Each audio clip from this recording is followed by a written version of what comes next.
आप प्रीमियम के चार्ट पे 9 ईएमए इंडिकेटर को लगा के और 1 मिनट की कैंडल के आधार पे आप किस प्रकार से स्कैल्पिंग कर सकते हैं।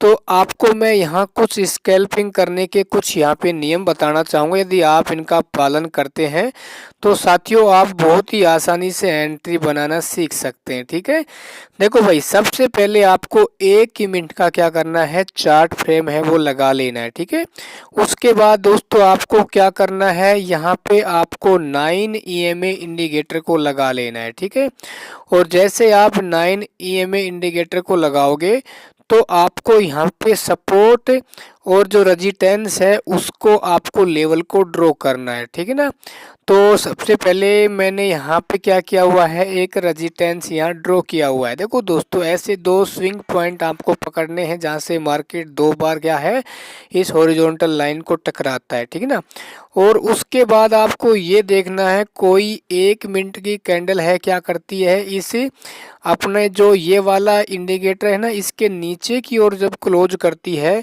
तो वहाँ से भाई अपन को एक कंफर्मेशन और मिलती है कि मार्केट भाई अब क्या हो सकता है, नीचे की ओर यानी बेरिश हो सकता है।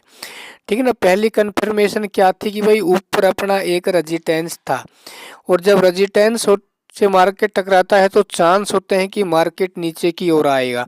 ठीक है, तो जैसे ही भाई क्या होता है, इस जो अपना 9 ईएमए इंडिकेटर है इसके नीचे की ओर कैंडल क्लोज हुई ना, तो उससे जैसे ये कैंडल इसके 2 या 3 पॉइंट का बफर मान के आप इसके नीचे की ओर क्रॉस करती है तो अपनी पोजीशन बनाएंगी। बनाने से पहले साथियों प्रीमियम के चार्ट का ये फायदा होता है कि आपको एसएल इसमें छोटा मिलेगा। ठीक है, तो आप अपना एसएल यहाँ पे लगा सकते हैं या फिर और इसके नीचे की ओर ले सकते हैं, क्योंकि यहाँ पे जो कैंडल है वो क्या है, कम से कम 2 या 3 पॉइंट नीचे जब इसे क्रॉस कर जाए तब आपको एंट्री लेनी है। जैसे मान लो कि भाई अपन ने यहाँ पे इसका एसएल लगाया, ठीक है ना, यहाँ पे लगभग 292 पे आपने एसएल लगाया और आप एंट्री भाई कब लेनी है, आपको 2 या 3 पॉइंट को जब क्रॉस कर जाए ना यहाँ पे, तो 284 पे आप जब एंट्री लेंगे तो लगभग 8 पॉइंट का आपका एसएल हो जाएगा। ठीक है, क्योंकि अपने यहाँ ये देखा था कि 9 ईएमए इंडिकेटर के नीचे की ओर कोई कैंडल है वो क्लोज होनी चाहिए। ठीक है, और उसके बाद आप यहाँ देखेंगे कि मार्केट है साथियों क्या हुआ है, नीचे की ओर काफ़ी आया है। ठीक है ना, हमने यहाँ पे 284 पे एंट्री ली थी तो मार्केट कहाँ तक आया है, आप यहाँ पे देख सकते हैं साथियों, मार्केट यहाँ तक पहुँचा है। ठीक है ना, लगभग ये 223 तक। लेकिन मेरा ये मानना, यदि आप स्कैल्पिंग कर रहे हैं तो ज़्यादा आपको पॉइंट कैच नहीं करने हैं, सिर्फ 9-10 पॉइंट कैच करके आप मार्केट से बाहर हो सकते हैं। देखो, जब आपके पास एक्सपीरियंस हो जाएगा ना, ये जो बड़े बड़े ट्रेडर होते हैं वो क्या करते हैं, वो सिर्फ 5 या 6 पॉइंट ही कैच करते हैं, लेकिन वहाँ पे उनकी जो लॉट साइज है वो बहुत ही ज़्यादा होती है। तो क्या है, वो तुरंत प्रॉफिट कर लेते हैं और मार्केट से एग्जिट हो जाते हैं। लेकिन एक बिगिनर होता है, उसको कोई ये बताने वाला नहीं होता है या उसको ये पता भी नहीं होता है कि हमें स्कैल्पिंग या बाइंग करते समय कितने पॉइंट कैच करने चाहिए। वो क्या करता है, वो एक ही लॉट से क्या करेगा, पोजीशन बनाएगा और एक ही लॉट में सोचेगा कि भाई मुझे 20, 25, 30 पॉइंट मिल जाए।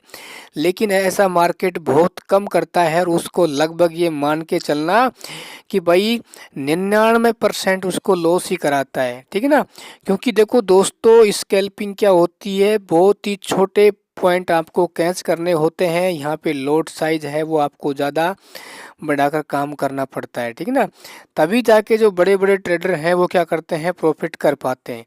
ठीक है ना, ये छोटी छोटी बातें हैं, ये आपको एक्सपीरियंस से समझ में आएंगी। यदि आप चाहे बाइंग कर रहे हो या आप कुछ सेकंड के लिए स्कैल्पिंग कर रहे हैं तो आपको कम से कम पॉइंट कैच करने होते हैं साथियों, तभी जाके इस मार्केट में आप कंटिन्यू प्रॉफिट बनाओगे। यदि मान लो आप 2, 3 या 5 मिनट तक यहाँ बैठे रहोगे तो मार्केट या तो आपका एसएल हिट कर देगा या फिर मान लो साइडवेज हो भी जाएगा तो मार्केट है वो क्या है, टाइम डीके के कारण आपका जो प्रीमियम है क्या वैसे भी कम हो जाएगा और धीरे धीरे आपका एसएल वैसे भी हिट हो जाएगा। ठीक है ना, तो ये छोटी छोटी बातें हैं, आपको ये सीखनी ही पड़ेंगी दोस्तों। ठीक है, तो ये जो वीडियो है ये सिर्फ एजुकेशन पर्पज़ के लिए मैंने बनाया है। और देखो भाई, कोई भी एक सेटअप पकड़ो आप, उसी पे आप वर्क करो, उसी पे आप बैक टेस्ट करो। ठीक है, बार बार कोई सेटअप को आप चेंज मत करो, क्योंकि कोई भी सेटअप होता है वो अपने आप में 100% काम नहीं करता है, ध्यान रखना। ठीक है ना, बस ये है आपका रिस्क मैनेजमेंट है वो सही होना चाहिए।